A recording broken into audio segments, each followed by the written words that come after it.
Good day and welcome to a Hot Wheels playlist.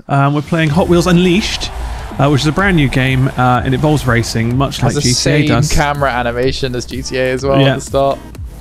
Is there like a bonus thing? They don't have a patent on it. What camera? No, they don't. But no, I don't think so. Oh right, you like build it up. Yeah, see you later, assholes. Is there slipstream? Come back here, Square. I'm on a milkmobile. You're in your milkmobile. You've got to really drift around every corner in this game. It's got that arcadey style. There's so many different cars you can choose as well, which makes it a bit more kind of give it a longer life, so to speak. Just want to make it really clear we're not sponsored. No, not sponsored. We just wanted to play another racing game. Just want to play them. We did get sent keys, so thank you for the keys. Yeah, thanks for cheese. Hashtag gifted. That's what that means. How do I reset? Gifted, Still really kind of just sponsored. But apparently there's a distinction. Oh fuck, that's the gifting kicking in. I shouldn't have badmouthed it. There's no guns in this game either. It's like a kids game. Pure skill. I say it's a kids game. I mean, all these are technically kids game. Oh fuck, I went off. Isn't GTA an 18? Well, but kids are playing it, aren't they? They're the ones ruining the fucking online experience. Oh, this feels like the wrong way. I feel like this is the type of game where you can be last for the entire race, and then the final few moments is when you can kind of really just boost and just win. So, yeah, there's that element of it. You reckon? Yeah, I think so. I think you're lying. Why? I think you're just encouraging us to be last. Well, no, I'm just saying you'll see, because there are elements where it's just like, why did that person overtake me? So there is kind of a bit of that arcade fun, I'll say. But you can't do the things you can do on Mario Kart. I mean, you can bash each other around, sure, but you can't, like, pick up turtle shells or whatever it is. It's pure racing skill.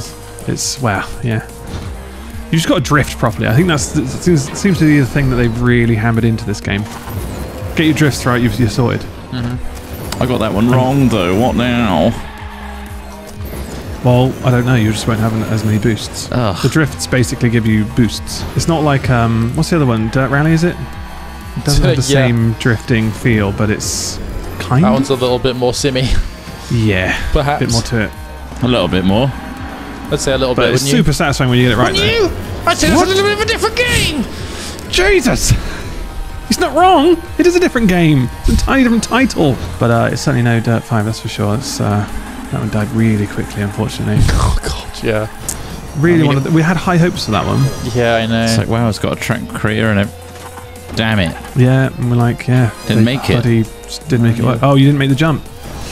Rookie. Yeah, that game was like not exactly good.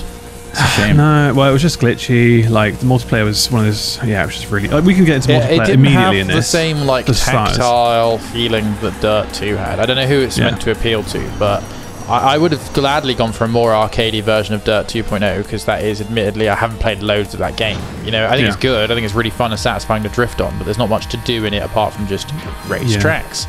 So somewhere in between would have been great, but I just felt like Dirt 5 just felt like it had no soul. Yeah. And no clear, like, what were they trying to do? They were trying to do like a Ubisoft, essentially. They were trying to make one of these sort of like playground kind of style games. They're trying to do a Forza where they do like a serious sim one and then offset that with a arcadey version.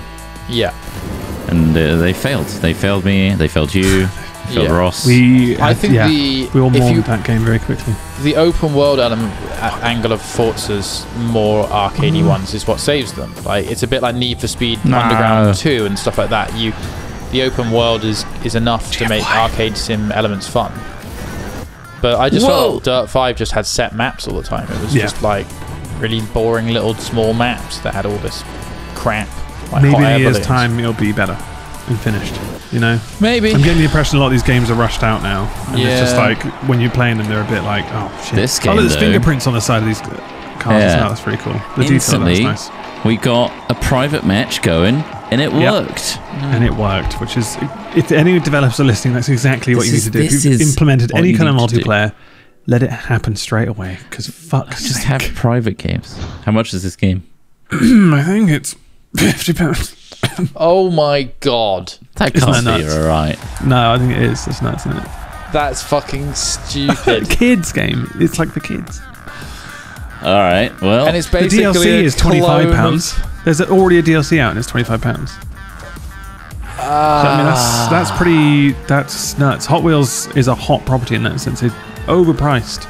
I mean, if you think the toy's overpriced, the digital version, it is also too.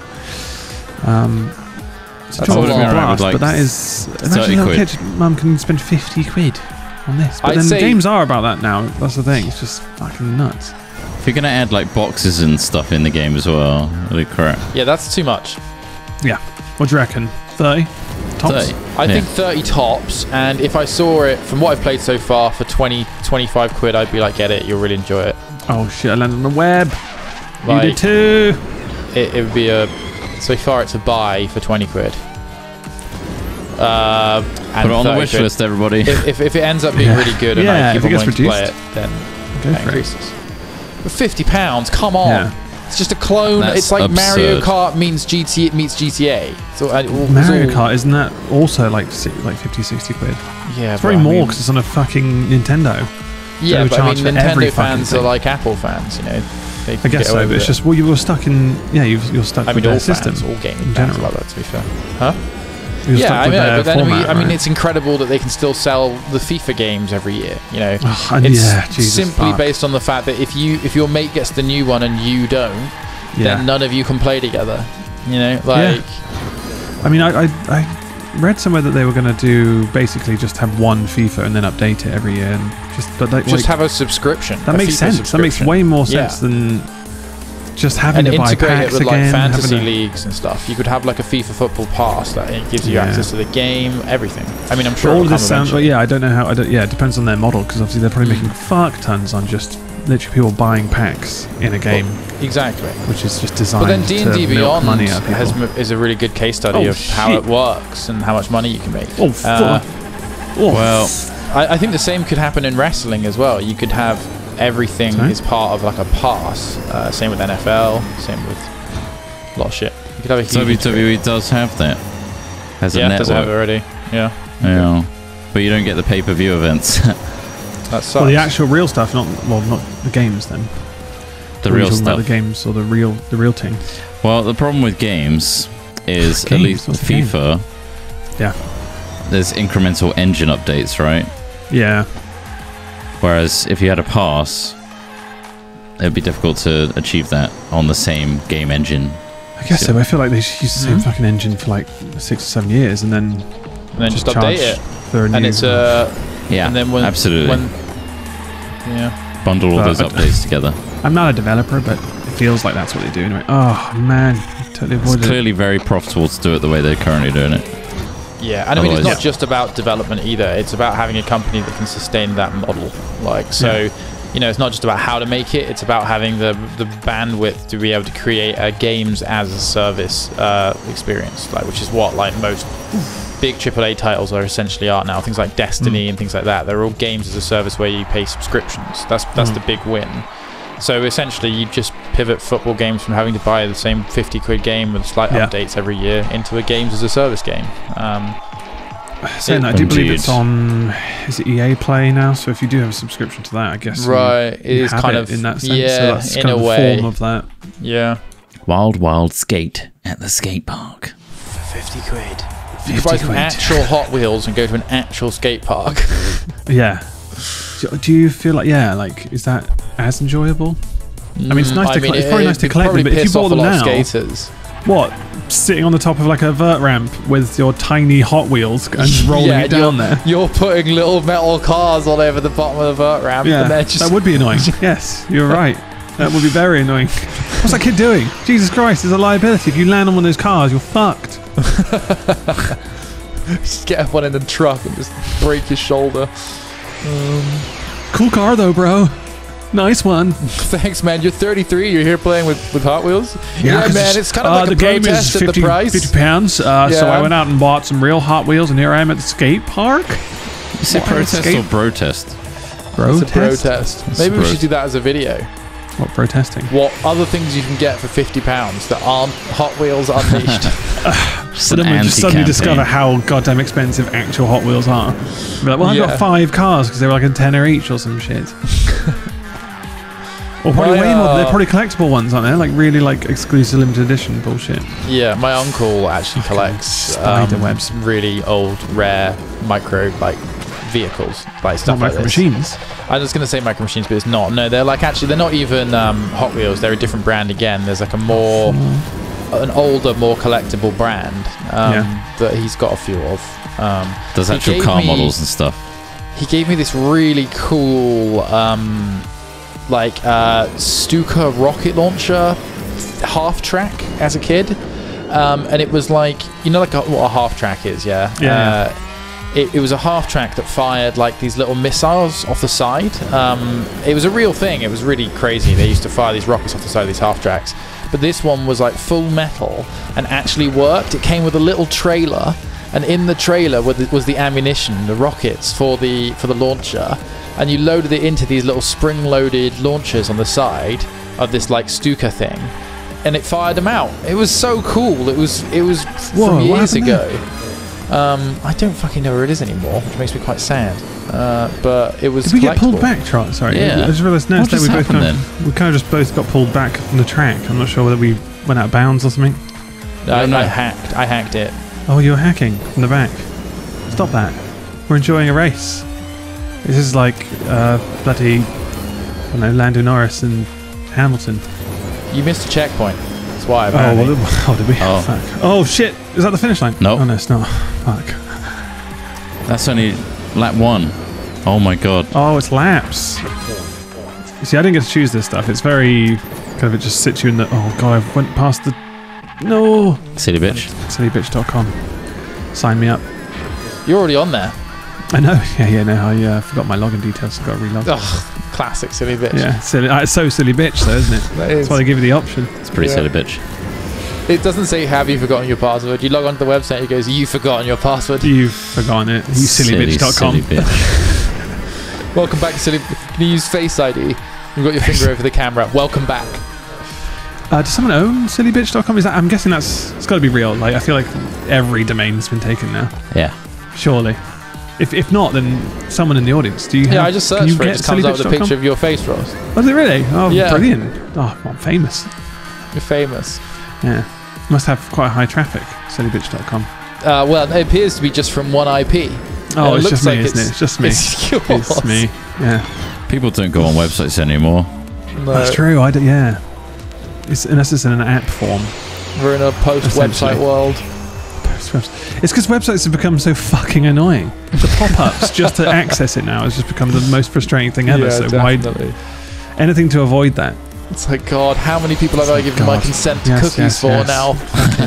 All of these sound so complex, and like some of them are just there's like a tick list of all the things you want. It's like, I don't give a shit. I just came on to check a fucking specific news article or something. And then you realise you've reached your article limit, and you're like, there's no way I'm going to pay you for this. Fuck off. I'll then Google the story elsewhere, and it's free somewhere. And that's just how that works. That's how that works now. I'm so sorry, but fuck paying a specific place for a one-time story. Do you think it's time for state media again?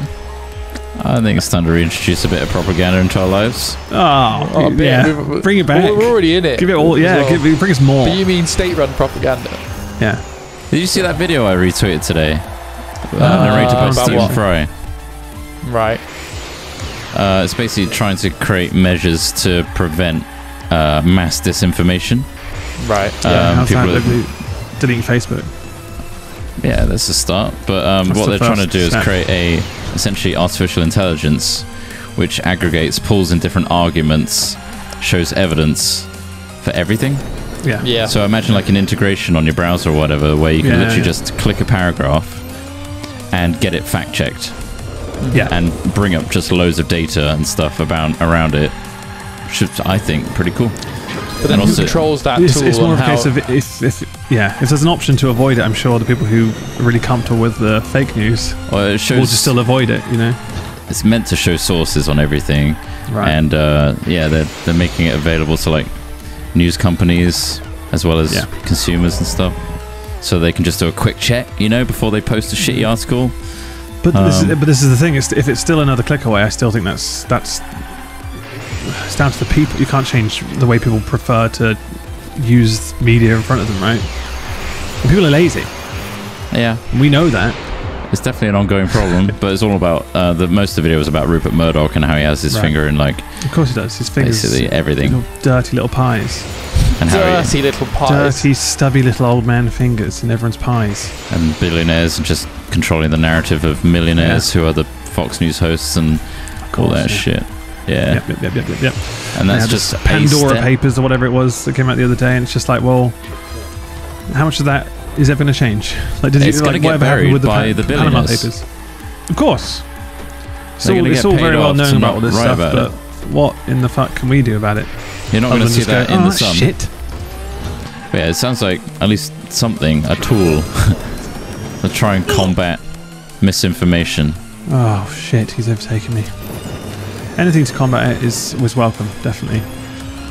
Or at least just bring me up a variety of different arguments, different paragraphs that like other points of view in one place. No, that would be nice. It's meant to be neutral, but unless it gets brushed off as elitism. I mean, people don't listen to experts anymore, Trump. Remember that. So it's not really the first time somebody's thought of one of these kind of tools. No, I've heard of it. The challenge is, the problem is, how do you aggregate it? And so currently they're saying that like AI are going to do it, right? Yes. Well, that's kind of like, is it already working? Does the tool actually work? Again, it's just a video that's promoting it, and with a nice fluffy narration by Stephen Fry. Right, okay. Almost like not quite a promo piece, but like highlighting the problem and then we're working on it kind of thing. I can't remember what the company's called that's working on it, but no, because like a lot of other political analysts and things like that come up with these sort of similar ideas for these kind of tools, like something that shows you both sides of an argument or something like that, you know. The problem is, and it always comes down to, is how do you aggregate and quantify and select what statements are presented, and how do you make that unbiased? In this case, I presume they're saying AI, because you know AI just uses data; it doesn't use opinion. But then if data it uses is opinion, and if you know this tool becomes mainstream, how do you then make it less susceptible to attack? For example, because the AI will probably be using some form of search algorithm, just like YouTube, that people will work out how to exploit. I'm sure they've thought of this because they're very smart. It's true. But what I'm saying is, like, it could just be that somebody paid Stephen Fry to promote a tool that doesn't actually work yet. Well, they're not saying that it's out now. Get it now. They're just saying. Where does Stephen Fry live? I've got a pitchfork. I'm ready. Okay, well, I'll reframe what I just said then.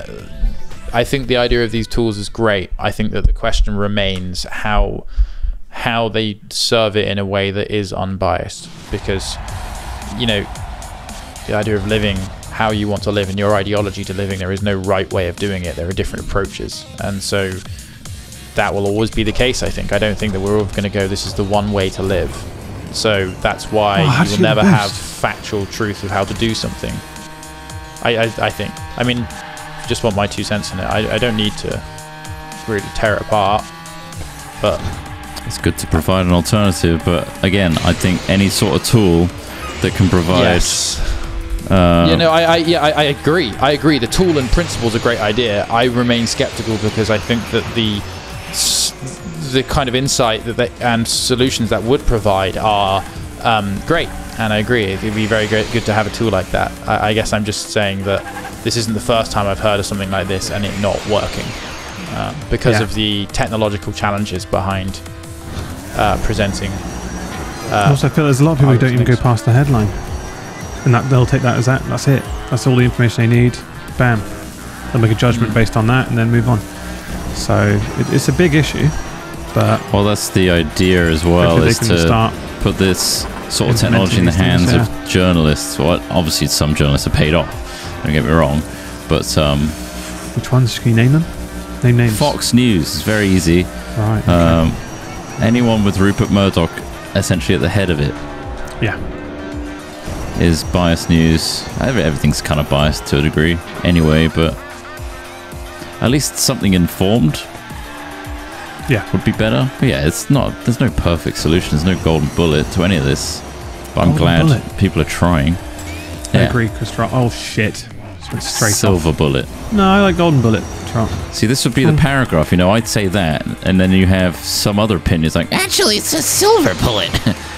That's the kind of technology you want, right? Magic Bullet as well. Just call the product another very commonly there's the other used one that would pop up next to this my paragraph, my original statement. Silver Bullet, of course, famously used for werewolves. But the Magic Bullet was actually something. Was it Magic Bullet? No. A media theory idea. What if I'm set in my own ways, though, Trott? What if I really just... and is news the only thing that informs our Heels culture? Are in the ground. No, not really. I mean, the problem... The thing is, the thing that I think you're hoping for is like a better world, right? A better world. That's what you want. Yeah, I mean, I don't need to answer that, yes. No, I think he's really wishing for a worse world. He's really rallying towards the global warming situation. I'm trying to... but what is exactly? What is your idea of a better world? So your idea of a better world is a world that doesn't end, I presume. Well, have you seen the film Waterworld? Because it looks like they're having a good time. Yeah. That guy has gills. Okay, yeah. So... Just saying. Like, this is what I'm saying. Like, you're not sort of happy, in particular, about a news tool. You're happy about the idea that this might help create a less deranged society, right? Like one that counters misinformation. I think the more that truth is normalized. There we go. Truth is what you're really talking about here. You're talking about truth, about people knowing a truth, and so it's much more complicated and large if you really look at what you're actually hoping for than simply I'm a not tool. Denying that at all.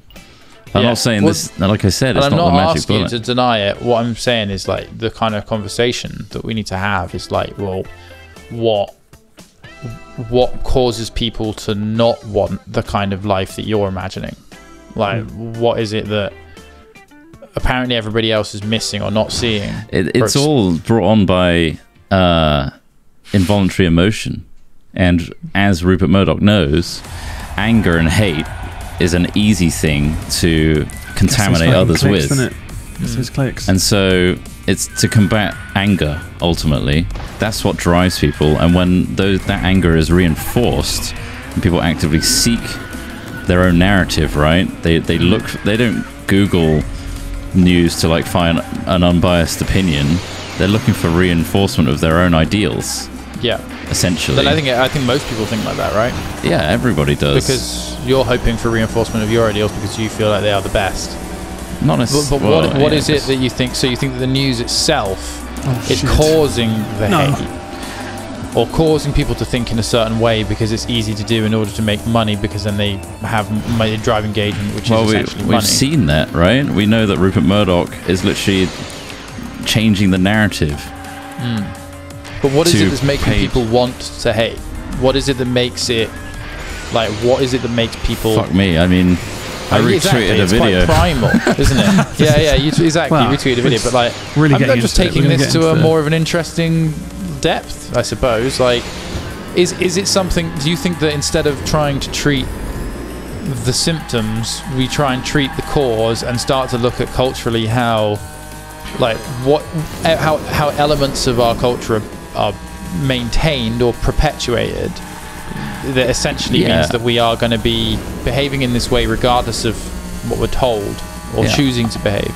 I'm sure, a multi-pronged approach, ideally from a young age, is a very good solution. However, we're still trying to combat issues that exist right now and will left unmitigated are causing a serious problem of echo chamber and that's anger. Very true. So I think tools do need to be introduced like this to... But echo chambers are also an algorithmic thing in terms of the way these websites work, or the way these apps work, is trying to give you everything that you like. So if it keeps feeding you that, when you start seeing the alternative, you start getting angry. Exactly. And or vice versa, either where you want they to get fuel fed that the same anger, shit. or you want to find like-minded people that are equally angry about the same thing. Or like you want truth to your anger as well. You want to look for like, see, this important person, figurehead, believes what I believe. And it's reinforcing my beliefs. This is true now. Here's another sort of little thought experiment. When you order something at a restaurant, I know it might have been a while, I went to an Italian the other day. And you see something come out on somebody else's table and it looks better than what you've ordered. What do you wish would happen? The waiter just goes back and fucking gives you the good dish. I'm not a confrontational guy, so I will just suck it up and feel bad. Yeah. But like, how do you feel about it? Like for me, I'm like, I've made this choice. I'm going you say to. Next time I'll choose differently, and that's it, isn't it? It's more a case of. What if this is your last meal? Oh well, then yeah, you'd be like, well, sorry waiter, that looks really good. Can I have that? And then suck up the extra cost it's going to cost me. Right. Again, like my mind would go to the whole like, oh Christ, it's a waste of food. I'm just wasting the chef's time and the waiter's time. How much is my pleasure worth this? Yeah, all these people being like told to do another meal again, essentially.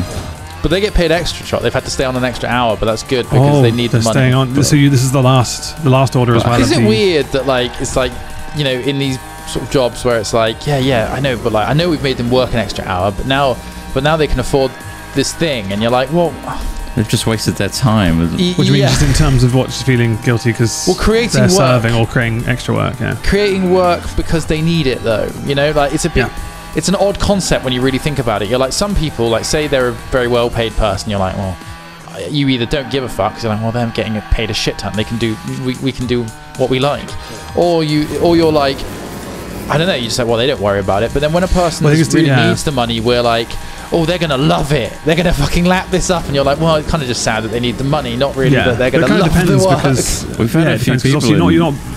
Go on. In chat saying it's their job, they're making money, but like I feel like that's such a very base level of thinking about humans. It's one thing to buy a product off a shelf and then you can be like, well, I'll just buy another one, whatever. Like when someone's actually doing something for you as a service, you kind of there's an element of, well, I'm not going to keep making you do the same thing or something if it's unnecessary, or you'd limit it to a certain point. It really depends, doesn't it? Well, it does also, because like if you're a craftsperson and you really love the process of making and like creating that project, time is, as long as you're being paid enough that you can live and do your, live in the way you want to and all that sort of stuff, you're kind of happy to spend the time because that's an element of craft, right? But if you're in a job it's contextual in that sense, definitely. Where there's no love for the craft, where you're just doing it because you need a job to pay your rent, it's a completely different relationship. Yeah, you got to wait if you're going back to a cleaner or something, you're going, well, you missed a little spot behind the bathtub there. Can you go back and sort that out for me? I paid you, so. It's just like that. It's when you get to the really nitty gritty of things like that. Like if they're not doing their job well, if you want to be, as expected, you're not getting the service that they promised you paid for. Then fair enough, you can complain. But I feel like making them do extra because you want to, and it would add an hour, but they get overtime. I don't think that's really good on a humanistic level. On like but it is completely contextual. It really depends. If it's like it's 11 p.m. the restaurant's about to close and you just order a big fucking dinner and you're like, can you cook another one? Ross Hornby 11 o'clock dinner feast. The 11 o'clock dinner feast. Mr. Hornby. I'd like the biggest. I'd like a tasted menu of everything on the menu, please. God, if it's a big menu, you son of a bitch. It's a big order, sure, it's great, but everyone has to work an extra a couple of hours maybe. We've got to cook one of everything on the menu for that fat prick out there. I'm hungry. Are you working on it? It's like that slamming his cutlery on the table. Where they have the guy and they feed him the mint right there and he explodes. Wafers in mint. Wafers in mint. No. God, I keep on hitting these goddamn tornadoes every those tornadoes are a real bitch. I've hit an embarrassing number of those tornadoes. I'm not going to lie to you. It is. Oh, fuck me, another tornado. Oh, honestly, that way it should do an extra hour so they can afford Hot Wheels Unleashed. That's true. An extra hour? Some people would have to work a whole day to buy Hot Wheels Unleashed plus the DLC, which, by the way, is £90. No, they could almost afford it at 30, but that extra hour with plus overtime. Oh, fucking maybe a little tip from me, maybe. We'll come in. If you're saving up, if you work in the hospitality industry and you're saving up for Hot Wheels Unleashed, give us a shout and we'll come in and drop you a nice little tip. Yeah, let us know. We'll come and order a massive steak dinner. Then complain about it and tell you to send it back. This isn't cooked the way I wanted. This is cold. I didn't ask for well done. Cook the whole thing again. But obviously you did at the time. By the time I finished the steak, the lasagna, and half spatchcock chicken, everything else was cold. Oh, yeah. This mac and cheese is terrible. On the side, I want another lobster. How much everything we say gets like broken down to a molecular level. there's like saying an off the cuff like work an extra hour, get Hot Wheels Unleashed. It suddenly becomes like that extra hour would actually be this on a minimum wage. Yeah, very delusional. Yeah, of course. Yeah, it's like when they ask politicians how much a pint of milk is, and they all start flustering. It can't be more than a £5. What? You out of touch son of a bitch. £5 for a pint of milk. Oh, he's all over me. He's all over me like a silly little bitch. Oh, fucking hell, I fucked up the pressure. Oh, he's straightening me up. First time Chris Trott straightened me up. Oh, what does that mean? What does that mean? What do you mean by that? What do you mean by that? Yeah, we actually what do you infer or imply? I couldn't possibly say. I have a very smooth brain after all. I don't know where Kent is. Neither do I. None of us knew where Kent was on a map. Yeah, we'll never live it down. That's the map's fault. I think we will. It's the map. We'll the map not having it on there. They should, when you zoom out enough, it should show counties. It should say. Oh no, it's all going tits up. Oh, get bitched on! Oh, he's gone ahead of me and made me bitch. Come on, you guys, slow down. Are there slipstreams in this? I thought it was supposed to be realistic. Final lap. Well, maybe slipstreams don't work at this level of scale. Yeah. Why? Have you thought about that, Ross? Well, no, I haven't thought about that because it doesn't make that much sense. Like, surely, like, if I'm behind you, you're still. Yeah, we're still. You got to take into account air density and the speed at which the wind was going when it came into you. The weight of these little plastic Hot Wheels cars. Exactly. The weight of the sunlight. The weight of sunlight. Jesus. It's a lot to consider. Does light have mass, Trott? Everything has mass. You packing it on? Yeah. I got lockdown mass I need to get rid of. Oh, shit. I'm starting to form a gravitational pull. Jesus. Are you? Yeah. People have started orbiting me when I go in the shops. They're just like, oh, fuck, really? I've got a couple of moons. They accidentally fall into you because they're just... Whoa. Ah, fuck, he's in my orbit. There's a lot of conflicting opinions in our live audience chat. Some people are just so determined that light has mass and it doesn't have mass. Okay. Ultimately, I think you all need to step away from your own really, really enforced opinions of what you think and realize that you might be wrong. Oh. Well, we're not wrong. They might be looking at like the current physical understanding of it there. It's quite easy to just Google a definition. Yeah, that's where you step away and look up the facts. Well, that's what they've current done. Theory. Have they done that? It seems like, well, 50% haven't because they're arguing against each other. Right, okay. So this is why you need a powerful tool, AI-driven. Exactly. Are these tiny little these little stains on the track? Yeah, there's are blue these things. thumbprints? No, not the They're connectors, aren't they? Yeah, they're the connectors between the pieces of the tracks. But I'm also thinking like there's like grease stains which might be like thumbprints or... Probably. Quite possibly. I don't know. I'm trying to... Maybe I mean, for 50 quid, you'd like the attention to detail, I'd like a bit more, yeah. More attention to detail. There are. Maybe a bit more depth. I don't know if the depth's just turned off on my settings, but like this really needs that toy depth, you know? I don't know if that would be too intrusive. Yeah, this just feels like... This literally feels like a GTA playlist. Like, this is what this feels like. Do you remember it's basically the same. Monopoly Plus with that depth of field? Holy shit. Yeah, we used to have a middle ground between that extreme... Or just a bar. You can turn it up and down as you wish. But I want that toy feeling, alright? 50 quid. I want the developers to throw me a pie. An entire set of Hot Wheels as well. Yeah. Alongside the title of the game. I want this track. I don't know where to put it, but I want it. But did you actually have Hot Wheels? Again, no. I've seen it. You've seen them, yeah. No, I didn't have Hot Wheels either. I was kind of had a scale electric, more American thing? and that broke really quickly. I think it's more American. I don't think it was no, not necessarily. No? They definitely had it here. Thank you so much for watching us play Hot Wheels today. When there's more stuff, we might play some more in the future. But right now, you've pretty much seen a lot of it already. So join us again. Make sure to subscribe and like. We'll see you in the next one. Bloody bye. Cheers.